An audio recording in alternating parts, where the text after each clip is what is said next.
हम लाहौर से मोहब्बत करते हैं। चंद सालों में हमने 2 लाख से ज्यादा दरख्त लगाए हैं लाहौर शहर में। लाहौर शहर में हमने 30,000 बर्ड फीडर्स लगाए हैं। सेफ काइट फ्लाइंग को जो प्रमोट करना ना, वो लाहौरियों ने हक अदा कर दिया। आज़ाद डिजिटल लाहौर से मैं हूं आपके साथ ज़ाहिर महमूद। नाज़रीन, बसंत की रंगारंग तकरीबात अपने इख्तिताम की तरफ गामज़न है और इस वक्त हम मौजूद हैं अंदरून लाहौर में हीरा मंडी में एक छत पर, और इस छत का नाम जो है वो चौथा कोठा रखा गया है। और मेरे साथ मौजूद है शाह ऑफ लाहौर साहब, कशफ शाह साहब, जो पूरे लाहौर में लाइफ एट लाहौर के नाम से एक ऑर्गेनाइजेशन भी चला रहे हैं और उनका जो पेज है उसमें ये लाहौर की जो जिंदगी है उसको बड़े जो है वो बढ़ चढ़ कर दिखाते हैं। और बसंत के दिनों में इस जो चौथा जो कोठा है, इसकी खास बात यह है कि यहाँ पर यूनाइटेड नेशंस के जो पाकिस्तान के कंट्री हेड हैं उन्होंने भी आकर पतंगे उड़ाई हैं, और इसके साथ साथ यूके की जो एम्बेसडर हैं जेन मैरिड साहिबा, वो भी यहाँ पर आकर छत पर जो है वो पतंगे उड़ाती रही हैं। और उससे भी बड़ी बात यह है कि शाह ऑफ लाहौर साहब वो पहले शख्स हैं जिन्होंने इस दफा जो 25 साल बाद बसंत का रिवाइवल हुआ है, तो जो पहली काइट खरीदी है वो 4-5 घंटों की लाइन में लगकर शाह ऑफ लाहौर साहब ने खरीदी है। तो हम इनसे बात करते हैं और जानते हैं कि इस चौथे कोठे की क्या हिस्ट्री है और क्यों यूके की एम्बेसडर, यूएन के कंट्री हेड और बहुत सारे दूसरे एम्बेसडर्स यहाँ पर आकर जो है वो बसंत मना रहे थे। तो जनाब कशफ शाह साहब, ये क्या राज आपने छुपाया हुआ है अपनी जो है वो शख्सियत में? क्या कशिश है कि पूरी दुनिया के जो एम्बेसडर्स हैं वो अगर लाहौर में बसंत मना रहे थे तो वो आप ही की छत पर मना रहे थे? ये जी बात यह है कि हम लाहौर से मोहब्बत करते हैं और लाहौर की खिदमत करते हैं। गुज़िश्ता चंद सालों में हमने 2 लाख से ज्यादा दरख्त लगाए हैं लाहौर शहर में। इसके अलावा लाहौर शहर में हमने 30,000 बर्ड फीडर्स लगाए हैं ताकि जो परिंदे हैं, कौवे, तोता, मैना, ये दोबारा रिवाइव हो सकें। तो बात यह है कि हम शहर की खिदमत करते हैं। We are friends of Lahore. अच्छा, मैंने देखा है कि बहुत सारी वीडियोस वायरल हो रही हैं कि यूके की एम्बेसडर यहाँ पे डांस कर रही हैं और यूएन के जो पाकिस्तान के कंट्री हेड है वो यहाँ पे रक्स गुना है, और बहुत सारे दूसरे एम्बेसडर्स के साथ आपकी जो डांस की वीडियोस हैं और पतंगबाजी की जो वीडियो है वो वायरल हो रही है। कौन कौन से लोग यहाँ पर आए हैं और आपके इतने ताल्लुकात कैसे बने?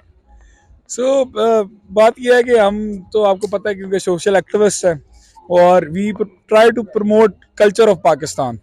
तो बिल्कुल जो सा ना वो यहाँ पे आई हैं, उनको जो सा ना वी ट्राइड के जो सा ना उनको वी टेल देम कि व्हाट काइट फ्लाइंग इज, और स्पेशली जो सा ना सेफ काइट फ्लाइंग को जो प्रमोट करना ना, वो लाहौरियों ने हक अदा कर दिया। अच्छा। और इंशाल्लाह आप देखिए कि बहुत जल्द जो सा ना दोबारा लाहौर बसंत देखेगा। इस आसमान के अंदर आपको पतंगे पतंगे नजर आएंगी और दुनिया के हर कोने से आपको यहाँ पे टूरिस्ट नजर आएगा। तो बात यह है कि हमारा जो शहर है ये बहुत अंडररेटेड है इन टूरिज्म, लेकिन ये सिर्फ एक बसंत एक ऐसी फेस्टिविटी है जो पूरे पाकिस्तान के 365 दिनों का खर्चा सिर्फ बसंत चला सकती है। अच्छा, ऐसा है क्या? ये बिल्कुल है। आप ये चेक करें कि जो कैसे काइट फ्लाइंग पूरी दुनिया में एज ए स्पोर्ट्स की नजर से देखा जाता है। पाकिस्तान में इसको देखा जाता है कि किसी की गर्दन कुट गई, यार किसी की गर्दन काट के थोड़ी खुशी मनाई जा सकती है। आप खुशी मनाएं, बसंत की मनाएं, उसको सेफ बना के मनाएं, ना कि किसी के साथ जुल्म करके। सेफ कैसे बनाया जा सकता है? अभी भी हमें कुछ खबरें सुनने को मिल रही हैं जो गैर हतमी खबरें हैं। किस तरह इसको मजीद जो है वो सेफ बनाया जा सकता है? भाई देखें कि खबरें तो वाकई देखें डिस्टर्बिंग है, लेकिन अल्लाह ताला ने आपको एक ज़हन दिया, उसको इस्तेमाल करें।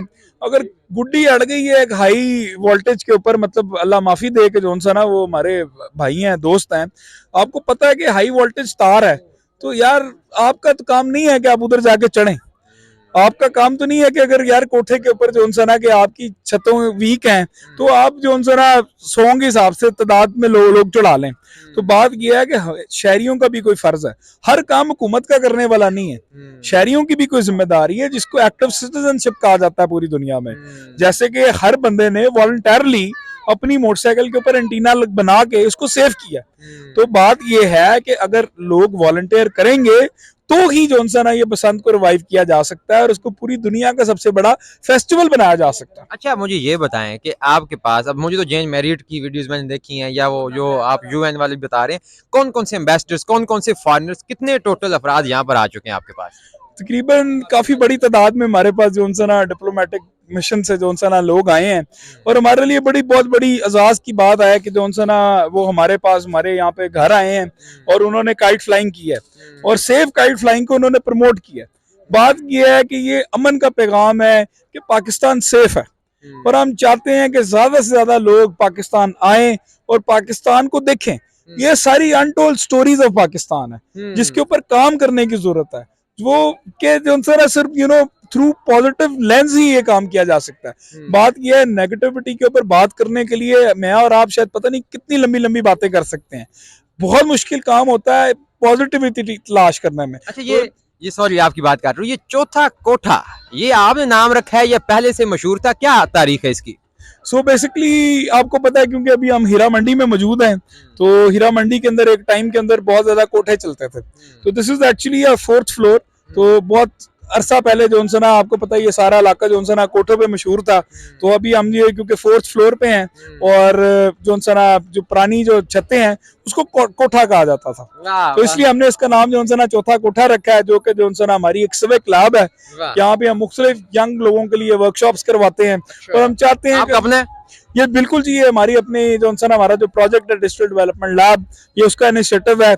और लाइफ एट लाहौर के जितने भी यंग बच्चे हैं वो यहाँ पे आते हैं, मुख्तलिफ वर्कशॉप्स करते हैं और एक दूसरे को एम्पावर करते हैं। अच्छा, young people of Lahore for the young people of Lahore and Pakistan at large. अच्छा देखिए, जब शाही मेहमान आते हैं, बड़े बड़े इस तरह डिग्निटरीज आती हैं, तो ऑब्वियसली बहुत ज्यादा खर्चे होते हैं, उनको खाना पीना भी करना होता है, उनके सेफ्टी के भी आपको चीजें देखनी पड़ती हैं। तो कितने को अखराजात आपके हो गए हैं और क्या इंतजामात किए थे आपने उन लोगों के खाने पीने के लिए, रिफ्रेशमेंट्स के लिए? भाई अल्लाह इज वेरी काइंड। हमारा सारा जो दस्तरखान था वो हमारे अपने घर का था। अच्छा, तो उसके अंदर जितने भी पकवान थे वो सारे हमारे होममेड थे। अच्छा, तो वो सारे जो उनसे ना बर्तन भी जो थे वो भी जो उनसे ना हमारे खानदानी जो उनसे ना नानी दादी के बर्तन है। तो उसी को जो उनसे ना हम लेके चल रहे हैं आगे और कोशिश करते हैं कि हम अपनी जो सकाफत है वो दुनिया को दिखाएं कि पंजाब की लाहौरियों की हॉस्पिटैलिटी कैसी है। खाने क्या क्या थे ये तो बताएं। खाने अल्हम्दुलिल्लाह जो उनसे आपको पता है जो रवायती बसंत के नाम नहीं बता रहे आप। वही अब तो हमने कौन सा आपसे रिक्वेस्ट करनी कि हमें भी खिलाइए, हमें पता तो चले कि यहाँ पर मेहमानों की इज्जत किस तरह की गई है, लाहौरी कितने जिंदा दलाने शहर कहलाने के मुस्तहिक हैं और वो किस तरह लोगों की मेहमान नवाजी करते हैं। आपको पता है कि इस टाइम जो उनसे ना बहार है, तो कोई बहार जो उनसे ना साग के बगैर और मकई की रोटी के बगैर मुकम्मल नहीं हो सकती। और उसके अंदर अगर घर का बना हुआ मक्खन हो तो मैं कहता हूँ क्या ही बात है उसकी। तो जो ना इस तरह की जो तमाम की जितनी पंजाब की जो लस्सी है, जो पंजाब की जो एक्चुअल हॉस्पिटैलिटी है, तो हम कोशिश करते हैं कि जोन साहब और होममेड जोन सा ना हर चीज हो। वाह, बहुत बहुत शुक्रिया कशफ शाह साहब, शाह ऑफ लाहौर साहब। कि ये शाह ऑफ लाहौर साहब ने इस दफ़ा जो है वो बड़ा इंतज़ाम किया यहाँ पर कि फॉरेनर्स के लिए ख़ास तौर पर जो इनके पास अपनी छत थी, अपनी एक्टिविटीज़ के लिए वो मुख्तास की और यहाँ पर बहुत से फॉरेनर्स आए, उनके साथ वीडियोज़ वायरल हुई और पूरी दुनिया ने देखा कि लाहौर में किस तरह बसंत को इंतहाई सेफ तरीके से मनाया गया है और पूरी दुनिया से लोग इसको एंजॉय करने के लिए यहाँ पर आए हैं। और इनकी कहानी क्या थी और किस तरह इन्होंने जो है वो ये काइट फ्लाइंग का यहाँ पर इंतज़ाम किया था। आपको अकब में बादशाही मस्जिद के मीनार और गुंबद भी नज़र आ रहे होंगे। सो एक खूबसूरत यहाँ से जो व्यू है वो भी आपको नज़र आएगा। इसके साथ ही हमें दीजिए इजाज़त, देखते रहिए आज़ाद डिजिटल। खुदा हाफिज़।